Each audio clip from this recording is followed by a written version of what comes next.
നമസ്കാരം, എല്ലാവർക്കും ആമീസ് ഫുഡ് കോർട്ടിലേക്ക് സ്വാഗതം. എൻ്റെ പേര് സുമിത. ഇന്ന് ഞാൻ ഉണ്ടാക്കുന്നത് നമ്മൾ കടയിൽ നിന്ന് വാങ്ങുന്ന പഞ്ഞി മിഠായി അഥവാ സോൻ പപ്പടിയാണ്. അപ്പോൾ അത് വാലിട്ടാൽ അലിഞ്ഞു പോകുന്ന ഒരു ടെക്സ്ചറിലും കടയിൽ നിന്ന് വാങ്ങുന്ന അതേ ഒരു രീതിയിൽ തന്നെ നമുക്ക് ഈസി ആയിട്ട് എങ്ങനെയാണ് വീട്ടിൽ ഇത് റെഡിയാക്കുന്നതെന്ന് നോക്കാം. എളുപ്പത്തിൽ റെഡിയാക്കാൻ പറ്റുന്ന ഒരു ഐറ്റം ആണ് കേട്ടോ. അപ്പോൾ നമുക്കിത് എങ്ങനെയാണ് ഉണ്ടാക്കുന്നതെന്ന് കൂടി നോക്കാം. നമുക്കപ്പോൾ സോൻ പപ്പടി എങ്ങനെയാണ് റെഡിയാക്കുന്നതെന്ന് നോക്കാം. ഞാൻ അതിന് വേണ്ടിയിട്ട് ഒരു പാൻ അടുപ്പത്ത് വെച്ചിട്ടുണ്ട്. അതിലേക്ക് ഒരു 3 ടേബിൾ സ്പൂൺ അളവിൽ നെയ്യ് ചേർത്ത് കൊടുക്കാം. നമുക്ക് സോൻ പപ്പടി 2 രീതിയിൽ ഉണ്ടാക്കാം. അപ്പോൾ ഞാൻ ഇപ്പോൾ കടലമാവും അതേപോലെ മൈദപ്പൊടിയും കൂടി രണ്ടും കൂടി ഉപയോഗിച്ചിട്ടാണ് ഞാനിപ്പോൾ സോൻ പപ്പടി റെഡിയാക്കുന്നത്. നമുക്ക് ഡ്രൈ ആക്കിയിട്ട് ഈ പൊടി എടുത്തിട്ടും ഉണ്ടാക്കാം, അതല്ലെങ്കിൽ ഒരു ലിക്വിഡ് ഫോമിലാക്കിയിട്ടും റെഡിയാക്കാം. ഞാനിപ്പോൾ ഡ്രൈ ആയിട്ടുള്ള ഒരു രീതിയിലാണ് കേട്ടോ ഉണ്ടാക്കി കാണിക്കുന്നത്. അപ്പോൾ അതിന് വേണ്ടിയിട്ട് നമ്മുടെ നെയ്യ് നല്ല പോലെ മെൽറ്റായി കഴിഞ്ഞാൽ നമുക്കിതിലേക്ക് 1 കപ്പ് അളവിൽ മൈദപ്പൊടി ചേർത്ത് കൊടുക്കാം. അതേപോലെ തന്നെ 1/2 കപ്പ് അളവിൽ കടലമാവിന്റെ പൊടിയും കൂടി ചേർത്ത് കൊടുക്കാം. അപ്പോൾ നിങ്ങൾ ഏത് കപ്പിലാണ് മൈദപ്പൊടി അളക്കുന്നത് ആ ഒരു കപ്പിൽ തന്നെ 1/2 കപ്പ് കടലമാവിന്റെ പൊടിയും കൂടി ചേർത്തിട്ട് ലോ ഫ്ലെയിമിൽ വെച്ചിട്ട് ഇത് നല്ല പോലെ നമ്മുടെ പൊടികളുടെ പച്ചക്കുത്ത് മാറുന്നത് വരയ്ക്കും നല്ല പോലെ ആ ഒരു പച്ച സ്മെല്ല് ഉണ്ടല്ലോ അത് പോയി വരുന്നത് വരയ്ക്കും നല്ല പോലെ റോസ്റ്റ് ചെയ്തെടുക്കാട്ടോ. ലോ ഫ്ലെയിമിൽ വെക്കാൻ പറഞ്ഞത് അതല്ലെങ്കിൽ ചിലപ്പോൾ പെട്ടെന്ന് ഇത് കരിഞ്ഞു പോകാൻ സാധ്യതയുണ്ട്, അതുകൊണ്ടാണ് കേട്ടോ. ഇപ്പൊ ഇതാ നല്ല പോലെ ഇത് റോസ്റ്റ് ആയിട്ട് വന്നിട്ടുണ്ട്, അതിന്റെ പച്ചമണമൊക്കെ മാറി വന്നിട്ടുണ്ട്. ഈ സമയം നമുക്ക് ഇതിലേക്ക് ഒരു 1/4 ടീസ്പൂൺ അളവിൽ ഏലക്ക പൊടിച്ചതും കൂടി ചേർത്ത് കൊടുക്കാം. നല്ലൊരു ഫ്ലേവറിന് വേണ്ടിയിട്ടാണ് ഇങ്ങനെ ചേർത്ത് കൊടുക്കുന്നത്. അതും കൂടി ചേർത്ത് നല്ലപോലെ മിക്സ് ചെയ്യാം. ഈ സമയം ഞാൻ ഫ്ലെയിം ഓഫ് ചെയ്തിട്ടുണ്ട് കേട്ടോ. ഇനി ഇത് നമുക്കിതൊന്ന് അരിച്ചെടുക്കാം. അപ്പൊ നമുക്ക് നമ്മൾ റോസ്റ്റ് ചെയ്ത് വെച്ചിരിക്കുന്ന നമ്മുടെ പൊടി ഉണ്ടല്ലോ അത് നമുക്ക് ഇതേപോലെ ഒരു അരിപ്പ് വെച്ചിട്ട് അരിച്ചെടുക്കാം. അപ്പോൾ ഇതിൽ നോക്കിയാൽ തന്നെ കാണാം നമ്മൾ പൊടി റോസ്റ്റ് ചെയ്ത് വെച്ചിരിക്കുന്ന ഇതിൽ ചെറിയ കട്ട പോലെയൊക്കെ കിടക്കുന്നുണ്ട്. അപ്പോൾ അതൊന്ന് പോയിട്ട് നല്ലൊരു സ്മൂത്ത് ആയിട്ട് നല്ല പൗഡർ രൂപത്തിൽ കിട്ടാൻ വേണ്ടിയിട്ടാണ് നമ്മൾ ഇതിന്ന് അരിച്ചെടുക്കുന്നത്. അപ്പോൾ നമുക്ക് എളുപ്പത്തിൽ കിട്ടുകയും ചെയ്യും. നമ്മൾ റെഡിയാക്കുമ്പോൾ നല്ല അടിപൊളിയായിട്ട് പെർഫെക്റ്റ് ആയിട്ട് നമ്മുടെ സോൻ പപ്പടി റെഡിയാക്കാൻ പറ്റും. അപ്പോൾ ഇത് നല്ല പോലെ ഒന്ന് അരിച്ചെടുക്കാം. അപ്പോൾ ബുദ്ധിമുട്ടുണ്ടെങ്കിൽ കയ്യിൽ വെച്ചിട്ട് ഇങ്ങനെ ഒന്ന് കട്ടകളൊക്കെ ഒന്ന് ഉടച്ചിട്ട് നല്ല പോലെ നമുക്ക് മൊത്തം പൊടി ഇട്ടിട്ട് ഇതേപോലെ അരിച്ചെടുക്കാം കേട്ടോ. കണ്ടില്ലേ, അപ്പൊ മൊത്തത്തിൽ ഞാൻ പൊടി ഇട്ടിട്ട് അരിച്ചെടുത്തിട്ടുണ്ട്. ഇപ്പൊ ഇതാ നല്ല സ്മൂത്ത് ആയിട്ട് നല്ല പൗഡർ പോലെ നമുക്ക് കിട്ടിയിട്ടുണ്ട് കേട്ടോ. അപ്പൊ ഇതൊരു സൈഡിലേക്ക് നമുക്ക് മാറ്റി വെക്കാം. അപ്പോൾ നമ്മുടെ സോൻ പപ്പടിക്ക് വേണ്ടിയിട്ടുള്ള പഞ്ചസാരയുടെ പാവ് റെഡിയാക്കുന്നതിനേക്കാളും മുമ്പായിട്ട് നമുക്ക് ഒരു പാത്രത്തിൽ കുറച്ച് നെയ്യ് പുരട്ടി വെക്കണം. അതെന്താണെന്ന് വെച്ചാൽ നമ്മൾ പാവ് റെഡിയാക്കിയിട്ട് നേരിട്ട് ഈ ഒരു പാത്രത്തിലേക്ക് പെട്ടെന്ന് തന്നെ ഒഴിച്ചു കൊടുക്കണം, ചൂടാറാൻ വേണ്ടി വെക്കാൻ വേണ്ടിയിട്ട്. അപ്പോൾ അതിന് വേണ്ടിയിട്ട് ആദ്യം തന്നെ നമ്മൾ റെഡിയാക്കുന്നതിനേക്കാളും മുമ്പായിട്ട് ഒരു പാത്രത്തിലോ അതിലേക്ക് കൗണ്ടർ ടോപ്പിലോ കുറച്ച് നെയ്യ് ഒന്ന് തടവി വെച്ചേക്കണം. അപ്പോൾ പെട്ടെന്ന് തന്നെ ഇത് റെഡിയാക്കിയതിന് ശേഷം ഒഴിച്ചു കൊടുക്കാനുള്ളതാണ് കേട്ടോ. അപ്പൊ ഇതാ ഞാൻ ഇതേപോലെ ഒരു പാനാണ് എടുത്തിരിക്കുന്നത്, അതിൽ നെയ്യ് പുരട്ടി എടുത്തിട്ടുണ്ട് കേട്ടോ. അപ്പൊ നമ്മൾ മെയിൻ ആയിട്ട് നമ്മുടെ സോൻ പപ്പടി റെഡിയാക്കുമ്പോൾ ശ്രദ്ധിക്കേണ്ട കാര്യം നമ്മുടെ പഞ്ചസാര പാവ് റെഡിയാക്കുമ്പോഴാണ്. അപ്പൊ അതിന് വേണ്ടിയിട്ട് ഞാൻ ഇതിലേക്ക് ഒരു സോസ് പാൻ എടുത്തിട്ടുണ്ട്. അതിലേക്ക് ഞാൻ 1/4 കപ്പ് അളവിൽ പഞ്ചസാരയാണ് ചേർത്ത് കൊടുത്തിരിക്കുന്നത്. നിങ്ങളുടെ മധുരത്തിനനുസരിച്ച് പഞ്ചസാരയുടെ അളവ് കൂട്ടുകയും കുറയ്ക്കുകയും ചെയ്യാട്ടോ. ഞാനിപ്പോൾ 1/4 കപ്പിന്റെ അളവിലാണ് കേട്ടോ പഞ്ചസാര എടുത്തിരിക്കുന്നത്. ഇതിലേക്ക് ഒരു 1/2 ടീസ്പൂൺ അളവിൽ നമുക്ക് നാരങ്ങയുടെ നീര് ചേർത്ത് കൊടുക്കാട്ടോ. അപ്പോൾ മധുരം കുറവ് വേണ്ടവരാണെങ്കിൽ 1 കപ്പ് ഉപയോഗിച്ചാൽ മതി കേട്ടോ. ഇനി ഇതിലേക്ക് ഒരു 1/2 കപ്പ് അളവിൽ വെള്ളം കൂടി ചേർത്ത് കൊടുക്കാം. ഇനി ഇത് ലോ ഫ്ലെയിമിൽ വെച്ചിട്ട് നമ്മൾ ഇത് നല്ല പോലെ ഒന്ന് മെൽറ്റ് ആക്കി കൊടുക്കാട്ടോ. ഈ സമയം നമ്മൾ കയ്യിൽ വെച്ചിട്ടൊന്ന് ഇളക്കി കൊടുക്കേണ്ട ആവശ്യമില്ല. ആദ്യം ഒന്ന് മെൽറ്റ് ആയിട്ട് വരട്ടെ. അതിനുശേഷം നമുക്ക് അതിന്റെ കറക്റ്റ് പരുവം എന്താന്ന് ഞാൻ പറഞ്ഞു തരാം. അപ്പൊ ഇത് ലോ ഫ്ലെയിമിൽ വെച്ചിട്ട് നല്ല പോലെ മെൽറ്റ് ആക്കി എടുക്കാട്ടോ. ഇപ്പൊ ഇതാ നമ്മുടെ പഞ്ചസാരയൊക്കെ ഒന്ന് മെൽറ്റായി തുടങ്ങി വന്നിട്ടുണ്ട്. അപ്പോൾ ഇതാ നമ്മൾ ഇതേപോലെ ഞാൻ കാണിക്കുന്ന പോലെ പാത്രം ഒന്ന് അനക്കി കൊടുത്ത് ഒന്ന് മിക്സ് ചെയ്ത് കൊടുത്താൽ മതി കേട്ടോ. കയ്യിലിട്ട് ഇളക്കേണ്ട ആവശ്യമില്ല. അതേപോലെ തന്നെ ലോ ഫ്ലെയിമിൽ തന്നെയാണ് ഇത് നമ്മൾ വെച്ചിരിക്കുന്നത്. ഇപ്പൊ ഇതാ മൊത്തത്തിൽ നമ്മുടെ പഞ്ചസാര അങ്ങ് ഉരുകി വന്നിട്ടുണ്ട്. അതേപോലെ നല്ല പോലെ ഒന്ന് തിളച്ചു വന്നിട്ടുണ്ട്. ഇനി നമുക്കിതൊന്ന് ചെക്ക് ചെയ്ത് നോക്കാം. അപ്പൊ അതിന് വേണ്ടിയിട്ട് ഒരു പാത്രത്തിൽ പച്ചവെള്ളം എടുത്തിട്ടുണ്ട്. അതിലേക്ക് 1 ടീസ്പൂൺ അളവിൽ നമ്മൾ മെൽറ്റാക്കി വെച്ചിരിക്കുന്ന നമ്മുടെ പഞ്ചസാര ലായനി ഒഴിച്ചു കൊടുക്കാം. എന്നിട്ട് നമ്മൾ കൈ വെച്ചിട്ടൊന്ന് നോക്കാട്ടോ. ഇപ്പൊ ഇതാ ആയിട്ടില്ല. അപ്പോൾ നമ്മളിതിങ്ങനെ തൊട്ട് നോക്കുമ്പോൾ ശരിക്കും നമുക്കിതൊരു ബോൾ രൂപത്തിലാക്കാൻ പറ്റണം. അപ്പൊ ഇനി ഇതൊരു 2 മിനിറ്റ് നേരം കഴിഞ്ഞിട്ട് നമുക്കൊന്നും കൂടി ചെക്ക് ചെയ്യാം. ഇപ്പം ദാ 2 മിനിറ്റ് കഴിഞ്ഞപ്പോൾ ദേ നമ്മുടെ പാനിയുടെ കളറ് നല്ലപോലെ ചേഞ്ച് ആയി വന്നിട്ടുണ്ട്, ഒരു ലൈറ്റ് ഗോൾഡ് നിറയി വന്നിട്ടുണ്ട്. അപ്പോൾ ഇത് നമുക്കൊന്നും കൂടി ചെക്ക് ചെയ്ത് നോക്കാം കേട്ടോ. അപ്പോൾ വെള്ളം എടുത്തിട്ട് അതിലേക്ക് ഒരു സ്പൂൺ വെച്ചിട്ട് കുറച്ച് ഒഴിച്ചു കൊടുക്കാം.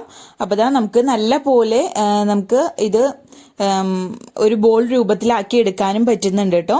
അപ്പോൾ അതേപോലെ നല്ലൊരു കളറിലും കിട്ടിയിട്ടുണ്ട്, ലൈറ്റ് ഒരു ഗോൾഡ് നിറത്തിൽ ഒരു യെല്ലോയിഷ് കളറിൽ നമുക്ക് കിട്ടിയിട്ടുണ്ട് കേട്ടോ. അപ്പോൾ ഇതാണ് ഇതിന്റെ കറക്റ്റ് പരുവം എന്ന് പറയുന്നത്.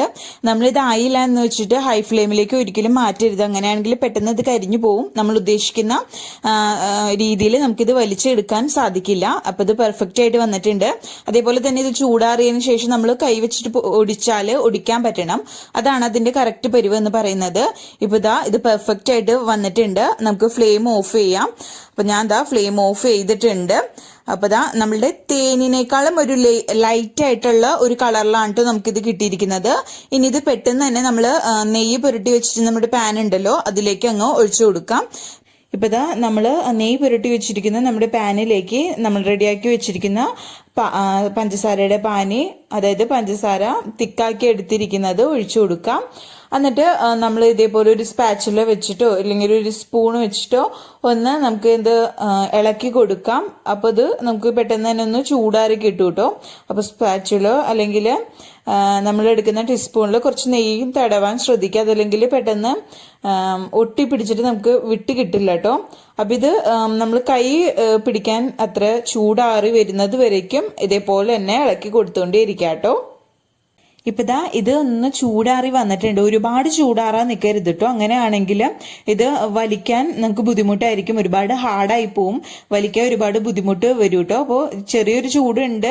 ഇപ്പോൾ നമ്മൾ വലിക്കുമ്പോൾ കുറച്ചധികം ചൂടുള്ള പോലെ തോന്നും, പക്ഷേ ഇത് വലിക്കും തോറും ഇതിന്റെ ചൂട് കുറഞ്ഞു കുറഞ്ഞു വരും. അതേപോലെ പൊടിയും കൂടി ഇതിലേക്ക് ചേർത്ത് കൊടുക്കുമ്പോൾ നമുക്ക് അധികം ചൂട് അറിയത്തില്ല കേട്ടോ. അപ്പോൾ ഞാൻ ഇപ്പോൾ വീഡിയോ കാണിക്കുന്ന പോലെ ഇതേപോലെ ഒന്ന് ഫോൾഡ് ചെയ്തെടുക്കുകയാണ് ചെയ്യേണ്ടത്. ആദ്യം ഒരു 20 പ്രാവശ്യം ഇതേപോലെ ചെയ്യാട്ടോ. അപ്പൊ 20 പ്രാവശ്യം ചെയ്ത് കഴിയുമ്പോൾ തന്നെ ഇതേപോലെ ഒരു ലൈറ്റ് കളറായി വരും. നമുക്ക് നമ്മൾ ഒഴിച്ചു കൊടുത്തപ്പോൾ കുറച്ച് ഒരു തേനിന്റെ ഒരു കളറ്, തേനിനേക്കാളും ഒരു ലൈറ്റ് കളറിലാണ് ഇരുന്നത്. പിന്നെ ഇരിക്കും തോറും അതിന്റെ കളറ് ഡാർക്കായിട്ട് വന്നു. അപ്പോൾ നമ്മളിങ്ങനെ ഫോൾഡ് ചെയ്ത് കഴിഞ്ഞപ്പോൾ ഒന്നും കൂടി അത് ലൈറ്റ് കളറായി മാറി വന്നിട്ടുണ്ട് കേട്ടോ. എന്നിട്ട് അത് ഒരു റിങ് പോലെ നമ്മൾ ആക്കി എടുത്തിട്ടുണ്ട്. ഇനി നമ്മൾ നേരത്തെ അരിച്ചു വെച്ചിരിക്കുന്ന പൊടി ഉണ്ടല്ലോ അത് കൗണ്ടർ ടോപ്പിൽ ഇട്ടിട്ട് നമ്മൾ റെഡിയാക്കി വെച്ചിരിക്കുന്ന റിങ്ങുമേക്ക് നല്ലപോലെ ഇതങ്ങ് തേച്ച് കൊടുക്കാട്ടോ. അപ്പോൾ നമ്മൾ ഓരോ പ്രാവശ്യം ഇത് വലിച്ചു കഴിയുമ്പോഴും ഇതേപോലെ പൊടി എല്ലാ ഭാഗത്തേക്കും ആക്കി കൊടുക്കാം. അതിനുശേഷം ഞാൻ ഇപ്പോൾ വീഡിയോയിൽ കാണിക്കുന്ന പോലെ ചെറുതായിട്ട് ഇതേപോലെ ഒന്ന് വലിച്ചു കൊടുക്കാം. അപ്പോൾ നമ്മൾ എന്തോരം പ്രാവശ്യം നല്ല പോലെ ഇത് വലിച്ചെടുക്കുന്നോ അത്രയും തിൻ ലെയേഴ്സ് ആയിട്ട് നമുക്കിത് കിട്ടും. അതിനുശേഷം ഇതേപോലെ നമ്മളിത് ക്രോസ് ചെയ്തിട്ടൊന്ന് മടക്കി എടുക്കാം. അതിനുശേഷം വീണ്ടും നമ്മളുടെ ഈ പൊടി ഒന്ന് എല്ലാ ഭാഗത്തേക്കും ഒന്ന് തേച്ച് കൊടുക്കാം. എന്നിട്ട് ഇത് പതുക്കെ എല്ലാ ഭാഗത്തും ഒരു തുല്യമായിട്ടൊന്ന് നമ്മൾ ഇതേപോലെ വലിച്ചു കൊടുക്കണം. അല്ലെങ്കിൽ ചില ഭാഗത്ത് കട്ട പിടിച്ച പോലെ ഇരിക്കും, ചില ഭാഗത്ത് ഒട്ടും വളരെ തിന്നായിട്ടിരിക്കും. അപ്പൊ അതിനനുസരിച്ച് നിങ്ങൾ നോക്കിയിട്ട് നല്ല പോലെ വലിച്ച് എടുക്കാം. എന്നിട്ട് ഇത് ഫോൾഡ് ചെയ്യാം, വീണ്ടും പൊടി ഇങ്ങനെ തേച്ച് കൊടുക്കാം, പിന്നെയും വലിച്ച് പിന്നെയും ഫോൾഡ് ചെയ്യാം. ഈ പ്രോസസ്സ് നമ്മൾ തുടർന്നുകൊണ്ടേയിരിക്കാം, മതിയാക്കി ഇട്ടിട്ട് പോകരുത് കേട്ടോ. നല്ല തിൻ ലെയറായി വരുന്നത് വരയ്ക്കും ഇത് നല്ല പോലെ വലിച്ചെടുക്കാം. നമുക്ക് അത്ര ബുദ്ധിമുട്ടുള്ള ഒരു സ്റ്റേജ് എത്തുന്നത് വരയ്ക്കും, അതായത് ഇനി വലിച്ചാൽ ഇത് വലിയില്ല എന്നൊരു സ്റ്റേജ് എത്തുന്നത് വരയ്ക്കും നമ്മൾ ഇതേപോലെ തന്നെ വലിച്ചിട്ട് ഫോൾഡ് ചെയ്യുക, പൊടി തൂത്ത് കൊടുക്കാം, മൊത്തത്തിൽ അങ്ങ് പൊടി ഇട്ട് കൊടുക്കാം, എന്നിട്ട് വലിച്ചെടുക്കാം. വളരെ തിന്നായിട്ട് എന്തോരം എടുക്കാൻ പറ്റുന്നോ അത്രയാവുന്നത് വരയ്ക്കും ഇത് നല്ല പോലെ വലിച്ചെടുക്കാട്ടോ.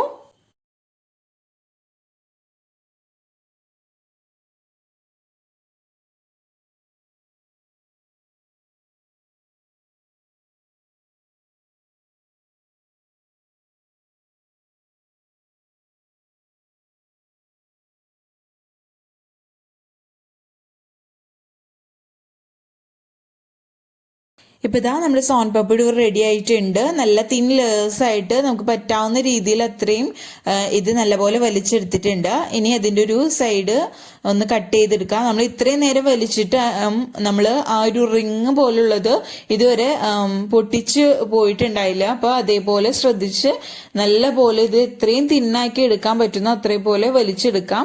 അപ്പൊ നമ്മൾ ആ റിങ് പൊട്ടിച്ചെടുക്കാതെ ശ്രദ്ധിക്കാട്ടോ. നമ്മൾ ലാസ്റ്റ് എല്ലാം റെഡിയായി കഴിഞ്ഞതിന് ശേഷം മാത്രം ഒരു കത്രിക വെച്ചിട്ട് ഒന്ന് കട്ട് ചെയ്ത് എടുത്താൽ മതി കേട്ടോ. കണ്ടില്ലേ, നല്ല സോഫ്റ്റ് ആയിട്ട് നമ്മൾ കടയിൽ നിന്ന് വാങ്ങുന്ന ഒരു രീതിയിൽ തന്നെയാണ് നമ്മുടെ സോൻ പപ്പടി റെഡി ആയിരിക്കുന്നത്. വാലിട്ടാൽ അലിഞ്ഞു പോകുന്ന രീതിയിലുള്ളൊരു അടിപൊളി സോൻ പപ്പടിയാണ്. അപ്പോൾ ഇത് നമുക്കൊന്ന് സെറ്റ് ചെയ്തെടുക്കാം. അപ്പൊ അതിന് വേണ്ടിയിട്ട് ഒരു ചെറിയ കടോരി എടുത്തിട്ടുണ്ട്. അതിൽ അടിയിൽ കുറച്ച് നട്ട്സ് ഇട്ട് കൊടുത്തിട്ടുണ്ട് കേട്ടോ. ഇനി ചെറുതായിട്ട് നമ്മൾ റെഡിയാക്കി വെച്ചിരിക്കുന്ന സോൻ പപ്പടി ചെറിയ പീസസ് ആയിട്ടൊന്ന് കട്ട് ചെയ്ത് ഈ കടോരിയുടെ ഉള്ളിലേക്ക് വെച്ച് കൊടുത്തിട്ട് നമുക്കൊന്ന് സെറ്റ് ചെയ്തെടുക്കാം. അപ്പോൾ ഇത് ഒരുപാട് നേരം പുറത്ത് വെക്കരുത്. പെട്ടെന്ന് തന്നെ ഇത് റെഡിയാക്കിയതിന് ശേഷം എയർ ടൈറ്റ് ആയിട്ടുള്ള ഒരു കണ്ടെയ്നറിൽ അടച്ച് സൂക്ഷിക്കാം. അതല്ലെങ്കിൽ പുറത്തിരിക്കും തോറും ഇതങ്ങ് ഒട്ടിപ്പിടിച്ചിട്ട് നമ്മുടെ സോൻ പപ്പടിയുടെ ആ ടെക്സ്ചർ ഒന്ന് മാറി വരും. കടയിൽ നിന്ന് വാങ്ങുന്ന ഒരു ടേസ്റ്റിൽ കിട്ടണമെങ്കിൽ പെട്ടെന്ന് തന്നെ ഇത് റെഡിയാക്കി എടുക്കാൻ ശ്രദ്ധിക്കാട്ടോ. അപ്പൊ എന്തോരം നിങ്ങൾക്ക് ചെറിയ പീസസ് ആയി വേണം അതിനനുസരിച്ച് ഇത് കീറി ഇട്ട് കൊടുക്കാട്ടോ. അപ്പൊ മൊത്തത്തിൽ ഇങ്ങനെ എടുത്തിട്ട് കീറിയിട്ടിട്ട് സെറ്റ് ചെയ്തെടുത്താലും മതി. പെട്ടെന്ന് തന്നെ ഇങ്ങനെ റെഡി ആയതിനു ശേഷം നമ്മളിത് ടൈറ്റ് ആയിട്ടുള്ള ഒരു കണ്ടെയ്നറിൽ സൂക്ഷിക്കുകയാണ് നല്ലത് കേട്ടോ. അപ്പോൾ നമ്മൾ ഇതേപോലെ കടോരിയുടെ ഉള്ളിൽ വെച്ച് കൊടുക്കുക. അപ്പോൾ കടോരിയുടെ ഉള്ളിൽ ഞാൻ ചെറുതായിട്ട് നെയ്യ് തടവിയിട്ടുണ്ട്. അപ്പോൾ പെട്ടെന്ന് നമുക്ക് വിട്ട് കിട്ടും. അതേപോലെ തന്നെ ചെറുതായിട്ടൊന്ന് പ്രസ് ചെയ്ത് കൊടുത്താൽ മതി. ഒരുപാട് പ്രസ് ചെയ്യുകയാണെങ്കിൽ ഒട്ടിപ്പിടിച്ചിട്ട് ഒരു ടേസ്റ്റ് ഉണ്ടാവില്ല കഴിക്കാൻ വേണ്ടിയിട്ട്. എല്ലാം പെട്ടെന്ന് തന്നെ നമ്മൾ റെഡിയാക്കിയിട്ട് ടിന്നിൽ അടച്ചു വയ്ക്കാൻ ശ്രദ്ധിക്കാട്ടോ. ഓരോ സ്ഥലത്തെ ക്ലൈമറ്റ് വ്യത്യാസപ്പെട്ടിരിക്കും. അപ്പോൾ ചിലപ്പോൾ ഒരുപാട് ചൂടുണ്ടെങ്കിൽ പെട്ടെന്ന് ഇത് ഒട്ടിപ്പിടിച്ചിട്ട് നമ്മൾ കടയിൽ നിന്ന് വാങ്ങുന്ന പോലെ അല്ലാണ്ട് വളരെയധികം ഒട്ടിപ്പിടിച്ചിട്ട് നമുക്ക് കഴിക്കാൻ പറ്റാത്തൊരു രീതിയിലായി പോവും. അപ്പൊ ഇത് പെട്ടെന്ന് തന്നെ റെഡിയാക്കി എടുക്കാട്ടോ. അപ്പൊ ഇതാ സെറ്റ് ചെയ്തെടുത്തിട്ടുണ്ട്. ഇനി ഇതേപോലെ ഒരു പ്ലേറ്റിലേക്ക് ഇങ്ങനെ കമത്തി കൊടുത്താൽ മതി. നമുക്ക് പെട്ടെന്ന് തന്നെ ഇത് റെഡിയാക്കി കിട്ടും കേട്ടോ. അപ്പൊ ഇതേപോലെ തന്നെ ബാക്കി എല്ലാം നമുക്ക് റെഡിയാക്കി എടുക്കാം. അപ്പൊ ഇതാ ഞാൻ എല്ലാം റെഡിയാക്കി എടുത്തിട്ട് ഇതേപോലെ ടിന്നിലായിട്ട് വെച്ചിട്ടുണ്ട്. അപ്പോൾ എല്ലാവർക്കും ഈ വീഡിയോ ഇഷ്ടപ്പെട്ടെന്ന് വിചാരിക്കുന്നു. വളരെ ഈസി ആയിട്ട് ഉണ്ടാക്കാൻ പറ്റും. അതേപോലെ കടയിൽ നിന്ന് വാങ്ങുന്ന വായിലിട്ടാൽ അലിഞ്ഞു പോകുന്ന ഒരു കിഡിലേം പഞ്ഞി മിഠായിയുടെ റെസിപ്പിയാണ്. എല്ലാവരും ഇത് ട്രൈ ചെയ്ത് നോക്കുക. വീഡിയോ ഇഷ്ടപ്പെട്ടാൽ ലൈക്ക് ചെയ്യുക. അതേപോലെ ഫ്രണ്ട്സും റിലേറ്റീവ്സിനും വീഡിയോ ഷെയർ ചെയ്യാനും മറക്കരുത്. ആദ്യമായിട്ട് വീഡിയോ കാണുന്നവർ ആരെങ്കിലും ഉണ്ടെങ്കിൽ ചാനൽ സബ്സ്ക്രൈബ് ചെയ്യാനും മറക്കരുത്. അപ്പൊ ഞാൻ പറഞ്ഞ ടിപ്സ് ഒക്കെ ഫോളോ ചെയ്തുണ്ടാക്കുകയാണെങ്കിൽ പെർഫെക്റ്റ് ആയിട്ടുള്ള സോൻ പപ്പടി നമുക്ക് വീട്ടിലുണ്ടാക്കാം. അപ്പൊ എല്ലാവരും ട്രൈ ചെയ്ത് നോക്കാം.